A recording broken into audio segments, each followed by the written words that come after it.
김성태 이야기를 좀 하도록 하겠습니다. 김성태 이야기를 하기 전에 15일 날 이화영 부지사를 검찰이 지금 소환을 해서 조사를 하고 있는 중입니다. 저희들이 녹화를 지금 그 이전에 하고 있는데, 그래서 이화영이 오고 또 이 쌍방울 측하고 김성태 측하고 워낙 얘기가 다르니까 그렇죠. 대북 송금 문제가 예. 그래서 김성태하고 직접 대질신문한다는 그런 기사들도 일부 나와 있던데 그것이 성사가 될까요? 일단 대지신문은 교수님께서도 아시다시피 양쪽이 받아들여야 됩니다. 그렇죠. 하겠다라고 의지를 보여야만 성사가 되는 것이고요. 오늘은 원래 이화영을 불러서 지금 조사를 하는 날입니다. 예. 원래. 그런데 대지신문 기사를 보면 그러면 김성태를 불러서 함께 대지신문을 하는 것을 지금 계획하고 있다. 이렇게 나오고 있어요, 기사가. 그래서 성사가 됐을지는 모르겠습니다만 일단 첫 번째 김성태는 받아들인 거죠. 김성태는 적극적이라는 거죠. 이건 무엇을 의미하냐 하면 저희 그런 거 많이 보지 않았습니까? 검찰에서는 이렇게 얘기하고 저렇게 얘기했는데 실제로 재판 과정이나 이렇게 보면 말을 번복하는 사람들 많고 또 아직은 김성태로부터 우리가 직접적으로 뭔가 들은 게 아니기 때문에 이 사람이 이게 지금 이 증언들을 계속 유지할까 이것도 좀 걱정하시는 분들도 있더라고요. 워낙에 이 사기꾼에다가 조폭 출신이고 뭐 이렇게 이런 표현까지 덧붙여서요. 그런데 지금 대질신문을 하겠다는 건 자기가 이야기하는 걸 직접적으로 다 그 신문을 받겠다, 상대방과 받겠다라는 의지를 보인 것이니까 김성태는 확고한 것 같고요. 지금까지 말한 것이. 그래서 번복할 우려가 없을 것 같고요. 이화영이 과연 받아들일까라는 겁니다. 왜냐하면 너무나 차이가 나잖아요. 지금 김성태의 증언은 아주 디테일까지 있습니다. 그렇죠. 15일 날 이 수자리에 내가 무슨 수를 갖고 왔다. 발렌타인 30년 갖고 간 것까지 얘기 다 했잖아요. 그리고 어떠한 이야기를 했고 어떤 상황이었다라는 거 아주 구체적으로 지금 얘기를 했는데 이화영의 지금 이 반박은 아주 두루뭉술하고 포괄적이에요. 우리는 모른다. 그건 아태효과 그 다음에 쌍방울이 알아서 대북 송금을 한 거다. 이렇게 지금 돼 있거든요. 그렇죠. 그러면 실제로 친문을 했을 때 너무 치명적으로 이쪽은 방어를 못해요. 이 질적으로 차이가 나잖아요. 이쪽은 완전히 디테일하고 이쪽은 거기에 대해서 전혀 언급을 하지 않은 상태니까. 그래서 저는 이화영이 받아들일까 과연? 그건 미지수예요. 이화영이 오리발을 내밀 수가 없지 않습니까? 2019년 그 1월 17일인가 선양에서 그거 만나서 온 거 사진까지도 다 나와 있고. 그렇죠. 근데 지금 거기에 대해서 변명이라고 하는 게, 자기네, 송명철과 김성태가 안부수와 알아서 다 계약을 맺었고, 그러니까 그 뒤풀이를 하는데 자기가 뒤늦게 갔다. 이렇게 표현을 하거든요. 그런데 거꾸로 아까도 말씀드렸지만, 김성태는 그 내용들, 송명철이가 지금 이화영한테 고함을 지른 거, 여기가 어디라고 말이야. 무슨 낯짝으로 무슨 왔느냐, 낯짝으로 왔냐라는 표현부터 시작을 해서 형이 못한 걸 동생이 해준다. 그 얘기까지 다 한 거 아닙니까? 그런 이야기 스마트팜 비용 대신 이제 납부한 거, 이렇게 받아낸 거니까요. 500만 불 보낸 거 아닙니까? 네네, 받아낸 거니까. 그런데 그걸 모른다라고 이야기하는 건 이건 너무 허점이 많다는 거죠. 이화영이가 가서 거기서 무릎 꿇어버리면은 이재명이는 망하는 거죠. 그렇죠. 뚝이 무너지는 거죠. 뚝이 완전히. 무너지는 거죠. 사실은 지금 입을 꼭 다물어야 할 사람은 정진상, 이화영, 그리고 김만배 아닙니까? 그렇죠. 김용은 조금 멀어가지고 자세한 내용은 모를 거예요. 그 깊은 내막은 모르고 정진상은 아는 거죠. 정진상은 모든 걸 다 알죠. 모든 사람을 다. 김용은 외곽일 돌아다니면서 그렇게 심부름한 정도 아니겠습니까? 그러니까 이 세 사람이 입을 열면은 그 중에 한 사람에도 열면 끝나는 거죠. 그렇죠. 어쨌든 그 부분은 이제 좀 지켜봐야겠고, 오늘 대질신문이 이루어질지 여부는 아직은 좀 불투명한 것 같고요. 특히 이번 그 수사를 하는 과정에서 이 김성태 애명이 김착한이라고 그러네요. 그리고 김착한. 그 조폭들한테 착하게 살자 뭐 이런 것들 붙여놓지 않습니까? 문신에 착하게 그것도 착하게 살자. 그래서 본인이 그 무슨 출신이라는 것을 확실히 네. 한 것 같아요. 김착한. 그 사명도 또 하여거나 김성태의 그런 어떤 멘탈이랄까 이런 네. 것을 이렇게 시사하는 내용들이 이번에 다 나온 것 같아요. 네, 5개의 회사 이름을 지금 언론에서 보도를 했습니다. 이 회사들은 되게 이제 그 돈을 세탁하려고 네, 만든 세탁. 그런 회사들이고요. 페이퍼 컴퍼니들이죠. 그렇죠. 4개의 페이퍼 컴퍼니와 1개의 지주회사입니다. 칼라스 홀딩스가 실제로 존재하는 회사긴 해요. 여기에 칼라스 이제 홀딩스. 지주회사죠. 예. 그 다음에 나머지는 모두 다 페이퍼 컴퍼니입니다. 착하니 인베스트, 오목대 홀딩스, 희호 컴퍼니, 고구려 37. 무슨 전 고구려 37을 해서 카페 이름인 줄 알았어요. 뭐 아주 그 회사 이름으로서는 참 이 믿기지 아니한 그 이름들인데요.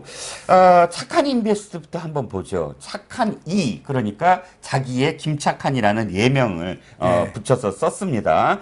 이건 완전히 저기예요. 보니까 이 돈세탁용 회사더라고요. 39회에 걸쳐서 194억 9,600만 원을 빼내는데 이 돈을 또 임직원이랑 내연녀 계좌로 반복해서 넣었다 뺐다 했다는 겁니다. 그 골프장이나 식당 예약 시에 꼭 김착한이라고 썼다고 합니다. 골프장 예약할 때. 자기 출신이 조폭이라는 것은 아는 모양이라서 그래도 그렇죠. 내가 착하게 살아야지. 뭐. 너무 솔직한 봅니다. 고구려 37도 재밌어요. 이자가 고구려 북방 정복사의 심취에 있대요. 그 37은 뭔가 그랬더니 기원전 37년이 고구려 건국한 연도랍니다. 그래서 덧붙였고요. 고질몽이가 37년 기원전에 건국을 했네요. 이 고구려에 집착하는 게 두 군데서 더 나타났는데 포천에 골프장을 지금 만들려고 했대요. 네. 그 골프장 이름을 고구려 스위스라고 지었다는구만요. 그 다음에 또 한 가지가 이 이성계와 또 꽂혀 있대요. 이성계랑 꽂혀 있어갖고 오목대 홀딩스라는 이름은 이성계가 고려군 사령관으로서 왜구를 무찌른 황산대첩을 잔치를 벌인 곳이래요. 예. 전주 한옥마을을 내려다보는데 이제 누각이 있답니다. 근데 입국할 당시에 보면 그때 책한 권, 소설책 하나 들고 그렇죠. 있었잖아요. 뭐 하나 들고 있었죠. 그 소설책 이름도 시골무사 이성계입니다. 그러니까 이성계에 꽂혀 있는 게 드러나고요. 아이고 참. 희호 컴퍼니는 더 웃겨요.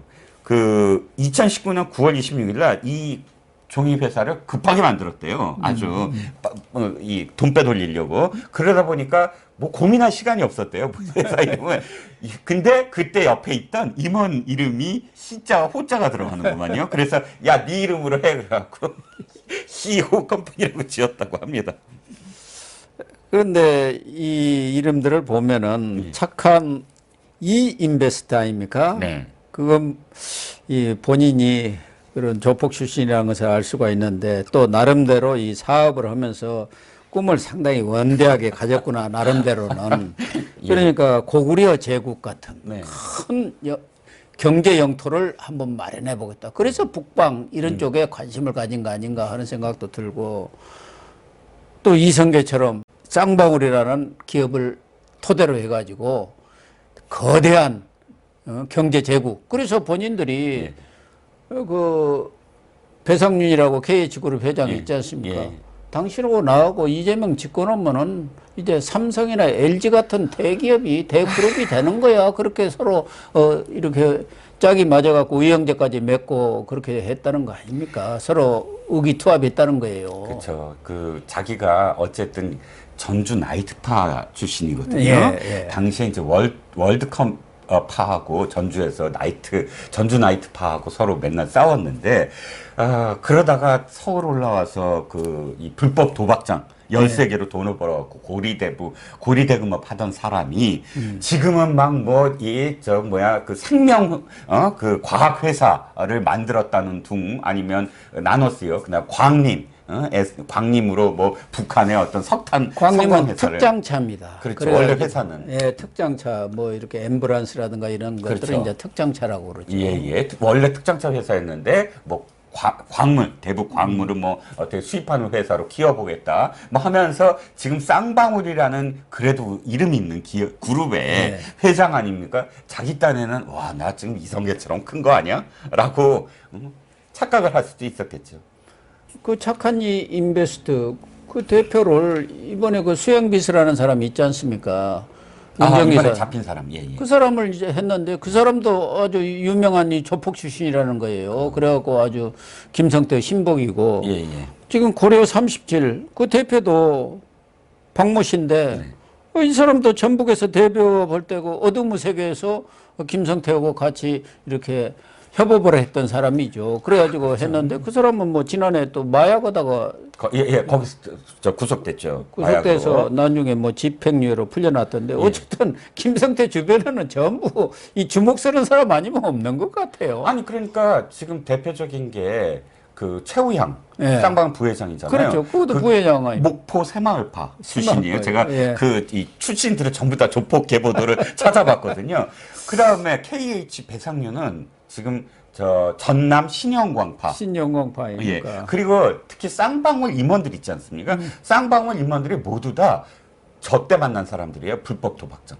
아. 불법 도박장 13개를 운영했거든요. 아. 그러니까 다 13개 하나씩 다 줬을 거 아니에요. 자기 밑에 있는 사람들. 대표 자리 하나씩 주고. 근데 쌍방울 만들었을 때 그 사람들 다 임원으로 데리고 왔다는 겁니다. 그리고 이 사람들이 이제 나중에 뭐 M&A 하고 그럴 때 아주 또 싹 몰려가가지고 겁을 주는 거 아닙니까? 그렇죠. 이게 좋은 말 할 때 내놓는 게 좋습니다. 서로 좋은 게 좋은 거 아닙니까? 이렇게 하면 어떻게 하겠어요? 나 착하게 살고 싶거든. 한마디만 하면 덜덜덜 어쨌든 떨었겠죠. 이런 김성태하고 이재명 대표가 손을 잡고 이른바 북방 사업을 해보겠다 그런 거 아니었겠습니까? 아, 그 북방이군요. 대북 사업의 네. 그 북방이. 아, 그렇군요. 자, 웃으면서 이야기 드릴 이 내용이 아닌데 하도 기가 막혀서 계속 이게 참 이렇게 말씀을 드릴 수밖에 없네요.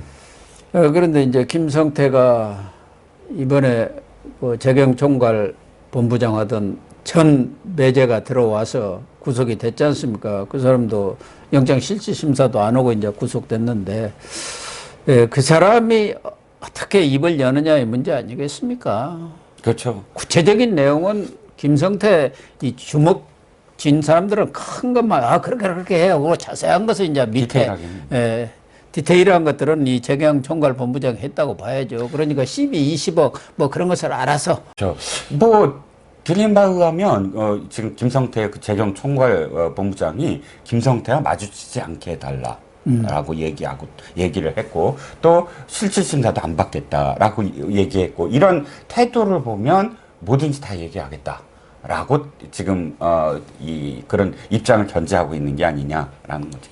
김성태하고는 몇 년 전부터 이렇게 조금 사이가 멀어졌다는 거 아닙니까? 네. 아무래도 뭐 또 이혼도 하고 그러다 보니까 그런 일이 있었는지는 모르지만, 어쨌든 그 매제도 나름대로 자기 방어도 좀 해야 할 것 아닙니까? 그렇죠. 만나면 전부 자기보다 뒤집어 쓰라고 할 테니까 안 만나는 게 낫죠.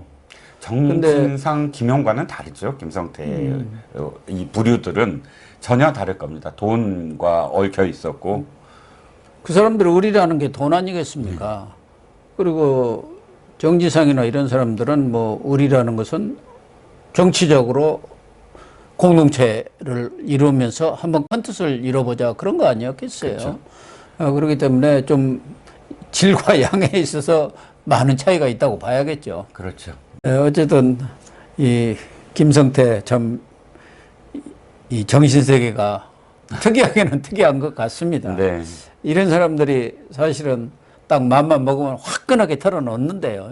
그럼요. 아직까지는 그렇게 화끈한 것 같지는 않아요. 지금까지는 변호사비 대납 이 부분에 대해서는 그런 일 없다. 이렇게 지금 잡아떼고 있는 것이고, 대북 송금도 자기 돈으로 했다. 회사 돈 아니다. 이렇게 하는 것 같아요. 그리고 이재명과 관계에서도 대북 송금 문제에 대해서도 명확하게 지금 이야기했다는 그런 내용은 없는 것 같아요. 네. 아직 정황만 뭐, 있는 것이지. 그렇죠. 정황이 있고 이화영까지는 지금 확실하게 뭐 모든 것들을 다 이야기하고 있는데 이재명과 관련해서 직접적인 어떤 그런 언급은 아직은 없는 것 같긴 합니다. 지금 전화 한 몇 차례 했다는 네. 거 외에 이재명하고 직접적인 관련이 있다 그런 것은 안 나오지 않습니까? 그러니까 정성호가 가서 정진상한테 직접 증거 없다. 그러니까 이거 가봤자 우리가 이긴다 그런 얘기 아니겠습니까? 그렇죠. 예, 예. 그 물증이 나와야 하는데 직접적으로 예. 그 표현이 돈 준 게 나온다든가 그런 게 지금 없다는 거죠. 배임이라든가 이런 것을 얼마든지 법적으로 다퉈볼 수 있다 그런 거 아니겠습니까? 그렇죠. 아무튼 뭐 갈수록 이재명과 관련해서 막바지에 접어든 것 같은데 전망은 그렇게 뚜렷한 것 같지는 않습니다. 좀 더 검찰이 내놓는 여러 가지 뭐 증거 자료들을 봐야 네. 이재명의 운명도 판가름이 날 것 아닌가 그런 생각이 듭니다. 옛날에 피의사실 공표를 뭐 차장 검사가 티타임으로 할 때는 네. 거기서 기사가 다 나왔잖아요. 그래서 재판 과정에 기자들이 거의 별로 안 갔는데 지금은 재판이 가장 중요합니다. 재판에 다 기자들을 보내서 일일이 다 거기서 그렇죠. 기사가 나오는 게 피의사실 공표가 금지돼 있고 또 재판 과정에서 딱 나오는 지금까지 나오지 아니한 언급되지 않거나 제시되지 않은 증거들이 굉장히 많이 나오기 때문에 네. 사실 재판을 정말로 지켜봐야 되는 상황이 될 것 같습니다. 네, 그런 것 같습니다. 오늘 방송은 여기서 마치도록 하겠습니다. 시청해 주셔서 감사합니다.